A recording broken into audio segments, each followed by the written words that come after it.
पहली बात ये कि अगर आप ये कह रहे हैं कि औरत को इज़्ज़त नहीं मिल रही और अगर वो बोल्ड कपड़े पहन रही है तो उसको इज़्ज़त मिलेगी भी नहीं, ठीक है। बोल्ड कपड़े अगर पहनेगी तो उसको हम इज्जत नहीं देंगे। हमारे इस्लाम में अलाउ ही नहीं है ना। आप देखें कि हमारे नबी ने हमें क्या कहा है, हमें यही कहा है ना कि आप खुद को ढांप के रखें। हमें सूरत इनफाल में साफ साफ कहा गया है कि आप अपनी औरतों के आईएस का, दाइश का, इनका इस्लाम से कोई ताल्लुक नहीं है। ये कोई मुसलमान तंजीम है ही नहीं। तो ये जितना भी ड्रामा और प्रोपेगेंडा किया जा रहा है ये इंतहाई झूठ और झूठ पे मबनी है। जहाँ तक बात रही हिंदुस्तान को धमकी देने की, ये तो सरासरी झूठ है। वो इसलिए, इसका सबसे बड़ा फैक्ट मैं आपको बता दूं कि जो दाइश है उसको ऑन इसराइल करता है। जो भी ये तंजीमें ये चीज़ें कर रही हैं वो हम उस चीज़ को इस्लाम के साथ करके इस्लाम को थोड़ा सा एक्सट्रीम रिलीजन प्रूव करने की कोशिश कर रहे होते हैं। ये भी एक किस्म की गलत चीज़ है। ईरान और पाकिस्तान की, जी हाँ, जैसे कि आप जानते हैं ईरान और पाकिस्तान के बीच में जो है वो एक एग्रीमेंट हुआ था और बल्कि अभी तक वो चल रहा है कि गैस पाइपलाइन का उसके ऊपर काम होने अब जा रहा है। कहा यही जा रहा है कि बहुत टाइम से ईरान पाकिस्तान के साथ जो एग्रीमेंट करके बैठा था उसमें उनको कहा जा रहा था कि जी इस पाइपलाइन के ऊपर काम किया जाए। अब पाकिस्तान और ईरान ने डिसाइड किया है कि जी इसको जो है जल्द से जल्द स्टार्ट करके और फिर उसको कंप्लीट भी कर लिया जाए। लेकिन उसके साथ ही अमेरिका की तरफ से भी जी एक स्टेटमेंट आ जाता है और अमेरिका ने ये कहा है कि जी ईरान के साथ गैस पाइपलाइन मंसूबे को आगे बढ़ाने से पाकिस्तान को पाबंदियों का सामना करना पड़ सकता है। हम हमेशा हर एक मुल्क को यही कहते हैं कि वो हमारी पाबंदियों के दायरे में रहकर काम करे और कोई खतरा मोल ले सकते हैं। यानी कि ईरान के साथ अगर पाकिस्तान ये काम शुरू कर, मुस्लिम औरत के लिए तो पर्दा है। औरत को तो कहा गया है कि उसको छुपा कर रखा जाए, लेकिन ये सरेआम इस तरह से जो शोज़ हो रहे हैं, ये मॉडलिंग, कैट वॉक्स, ये तो बहुत ही जो है ना काबिल मुज़म्मत है। तो फिर हम तालिबान वाला निज़ाम क्यों नहीं ले आते अपनी कंट्री के अंदर? शरिया लॉ क्यों नहीं नाफिज कर लेते?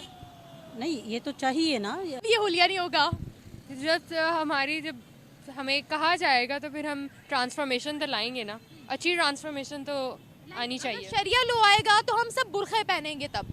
यानी आप चाहते हो कि जैसे अफगानिस्तान में शरिया लॉ है, उनको तो घर से बाहर निकलने की भी इजाज़त नहीं है। आपको मतलब इस्लामिक आपका ड्रेस होना चाहिए उसके अकॉर्डिंग, लेकिन आप अपनी एक्टिविटीज़ जो हैं वो उसी तरह ही आपको कंटिन्यू करनी चाहिए। यानी शरिया लॉ सऊदी अरेबिया है तो उसे चाहिए कि वो जिस तरह का मुल्क है, लाइक वहाँ पे आपको पता है उम्रा हज ये सब कुछ होता है, तो वहाँ पे इस तरह के काम तो अच्छे नहीं ना लगते। पाकिस्तान भी एक इस्लामिक कंट्री है, इस्लाम के नाम पे ज़मीन अलग करवाई, क्या यहाँ शरिया लॉ नाफिज होना चाहिए?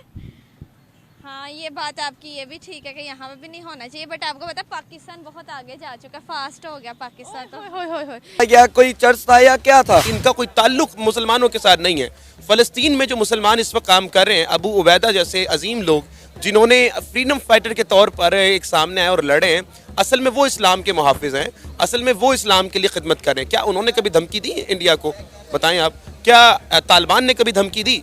ये वो लोग हैं जो फ्रीडम फाइटर हैं। इस्लाम का गलत रुख पेश किया जाता है। नाजरीन, मॉस्को के हमले के बाद अब आईएस ने भारत को धमकी दे दी है। उन्होंने कहा है कि भारत में जितनी भी इबादत गाहें हैं, जितने भी मंदिर हैं, उनको खून से नहला दिया जाएगा। उन्होंने राम मंदिर के हवाले से बातचीत की और इसके अलावा हमने देखा कि कुछ दिन पहले इंडिया में एक बड़ा बुरा हादसा पेश आया। जो मुसलमान सड़क पर नमाज पढ़ रहे थे, एक इंडियन पुलिस ऑफिसर की जानिब से उन्हें लात मारी गई। उन्होंने इस वाक़े का जिक्र भी इस वीडियो में किया। इस सारे मुद्दे पर बात करने के लिए हमारे साथ एंकर पर्सन दोस्तों, अमेरिका में बाल्टिक मोड़ पर हाल ही में हुए एक जहाज के पुल से टकराने और उसके बाद पुल के ढह जाने की घटना का कई सेक्टर पर भारी असर पड़ रहा है। ऐसे में अमेरिकी अधिकारियों को आर्थिक चिंता सताने लगी है। हालांकि विशेषज्ञों ने उम्मीद जताई है कि इसका असर मामूली और स्थानीय हो सकता है। दरअसल 2.57 किलोमीटर लंबा फ्रांसिस स्कॉट की ब्रिज मंगलवार को तब धराशायी हो गया जब एक 10,000 कंटेनरों की क्षमता वाला 290 मीटर लंबा मालवाहक जहाज उससे टकरा गया था। पुल पर कई गाड़ियां भी पटाखों नदी में गिर गई और कई लोगों के अभी भी लापता होने की खबर है। वही बाल्टिक मोड़ का बंदरगाह वाहन शिपमेंट के लिए अमेरिका का सबसे बेस्ट बंदरगाह है। 2023 में यहां से कम 7.5 लाख वाहनों को भेजा गया था।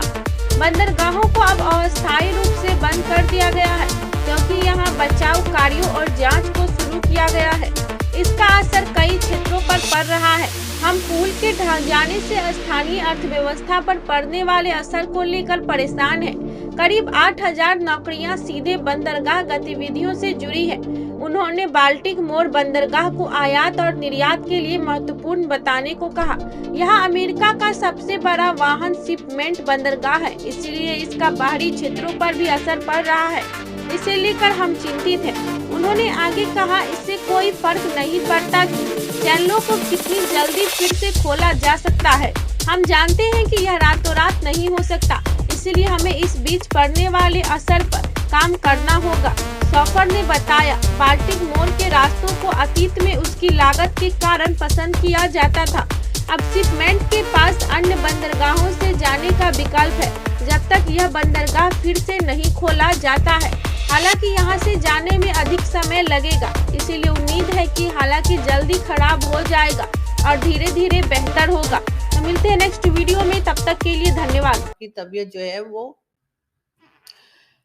प्रियंका चोपड़ा को कौन नहीं जानता। जी हाँ, प्रियंका चोपड़ा जो कि फिल्म एक्ट्रेस हैं और बहुत ज़बरदस्त किस्म की मूवीज़ इनकी जो है वो आया करती हैं, और खैर कुछ तो मैंने भी देखी है। जैसे मुझे इनकी एक मूवी फैशन बहुत पसंद है, और इसी तरह से और कई, बर्फी एक मूवी आई थी वो बहुत अच्छी थी, और कई दूसरी मूवीज़ जो हैं इनकी बहुत देखी है मूवीज़ मैंने तो, और सभी ने देखी होंगी ऑफ कोर्स। जी हाँ, तो प्रियंका चोपड़ा जी और उनके हस्बैंड, उनकी बेटी, सबके साथ जी वो राम मंदिर विजिट पे गई थी, और ये पिक्चर्स आपने यकीनन देखी होंगी सोशल मीडिया पर।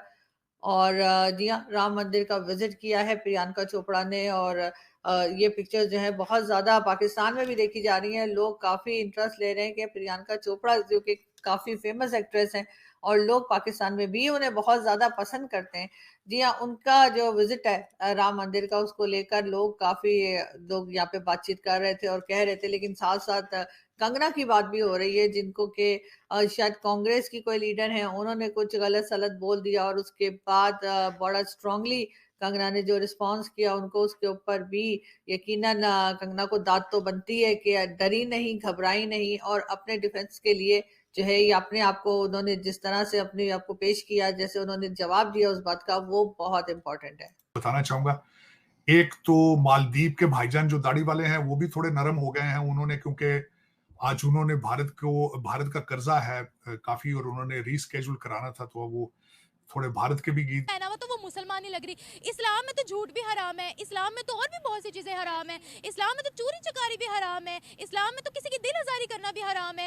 हम उन चीजों पे फोकस नहीं करेंगे, सीधा किरदार कशी पे हम क्यों आ जाते हैं, मुझे ये बताएं। नहीं, मैं आप सऊदिया की बात करते हैं, हम उनको गालियां देते हैं सऊदिया को। सऊदिया में शरिया लॉ नाफिज है, देखिए वहाँ जाकर क्राइम्स नहीं है, वहाँ जाके औरतों का रेप नहीं होता है, वहाँ चोरियां चकारियां नहीं होती हैं, वहाँ गला नहीं लेता जाता। क्यों? क्योंकि वहाँ पर शरई कानून नाफिज है, वो लोग सख्त सजा देते हैं। बताएं। नहीं, मैंने तो कभी जिंदगी में सऊदिया को गालियां नहीं दी, बिल्कुल भी नहीं दी। बात नहीं करी थी, मैं ओवरऑल बात करी। ओवरऑल भी, और लेकिन अब कुछ मैंने सुना था कि पिछले कुछ सालों में वहाँ पे कॉन्सर्ट्स भी होने लग गए, जो कि नहीं होने चाहिए, और फिर इस तरह उन्होंने अब आप कह रही हैं कि पार्टिसिपेट भी कर, घर भी खुला जी, वो भी नहीं होना चाहिए बिजनेस के लिए ना, क्योंकि पाकिस्तान के अंदर हम लोगों ने भी तो इस्लाम के नाम पे कंट्री अलग की थी ना। सिनेमा हॉल्स कितने हैं यहाँ पर, डिस्को बार्स कितने हैं यहाँ पर। लेकिन सऊदिया पर अगर आप ये कह रही हैं कि वहाँ पे हर किस्म का लॉ नाफिज है और हर चीज़ फुल टकाटक है, तो फिर ये भी तो आप देखें ना कि वहाँ पर कॉन्सर्ट्स भी हो रहे हैं और फिर ये सब चीज़ें भी हो रही हैं। तो ये कह रही हूँ कि इस्लाम ममालिक में ये चीज़ों का भी ख्याल रखना चाहिए। तो यानी आपकी नज़र में सऊदिया गलत जा रहा है? गलत इस लिहाज से कह सकती हैं आप, सऊदिया ओवरऑल कैसे सऊदिया कहता है